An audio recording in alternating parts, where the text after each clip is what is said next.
Hi everyone, hope all of you are doing well. Friends, this is part 3 of my 6-part mini-series on how to be a great communicator. If you have not seen part 1 and 2, I would request you to see that first.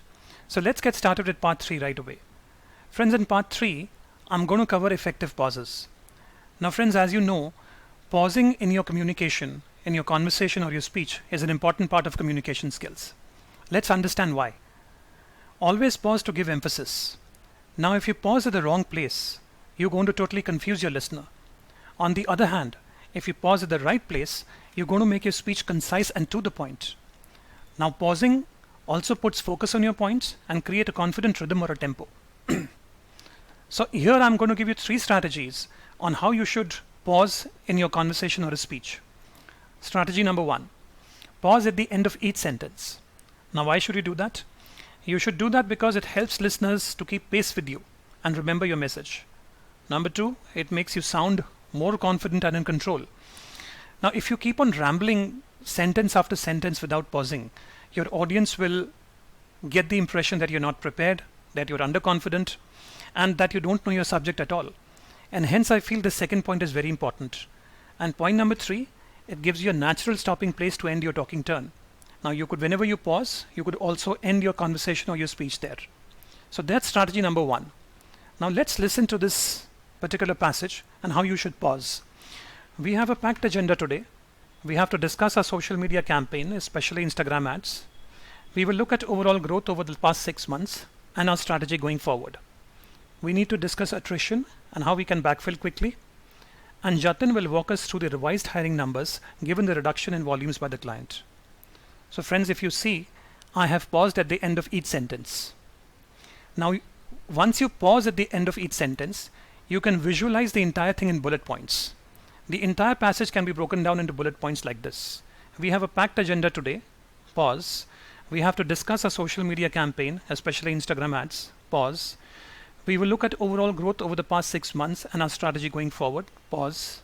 So on and so forth, friends. You should pause basically after every sentence, and that's strategy number 1. Now that begs the question, how long should you pause? Well, I think you should pause for just about 1 second, long enough to say the word pause in your head. So let's move on to strategy number 2. Avoid pauses midway. Now why should you do that? Well, if you start pausing midway, your audience feels that you're being wordy and you're not in control and that you're just using too many words. You can totally confuse your audience, and your audience will feel that you're unnecessarily dragging the subject. So let's look at the same passage again with pauses midway.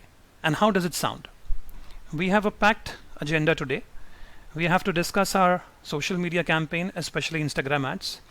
We will look at overall growth over the past 6 months and our strategy going forward. We need to discuss attrition and how we can backfill quickly. And Jatin will walk us through the revised hiring numbers given the reduction in volumes by the client. Now friends, if you compare this passage and the way I read it to the earlier one, which one sounds better? Now here I have paused midway, and this could totally confuse the listener or your audience. So strategy number 2, do not pause midway. Let's look at strategy number 3. Pause to separate key ideas. Pause when you come to a comma or a full stop. That's where also you should pause. When it feels natural to create a break in the message unit. And last, use anytime you are listing items. Whenever you are listing items, you should always pause. So let's look at this sentence and how you can separate ideas and pause. The English language has a long, rich and interesting history. Because its roots are in Germanic, Romanic, Greek and even Latin languages, its grammar and spelling rules are hard to learn. Often, people who have to learn English as a second language have a hard time, yet many have been able to learn it and even teach it to friends, family and even neighbors.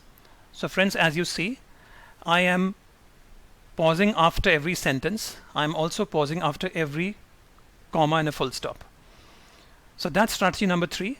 So friends, I'd like to summarize part 3 of effective pauses.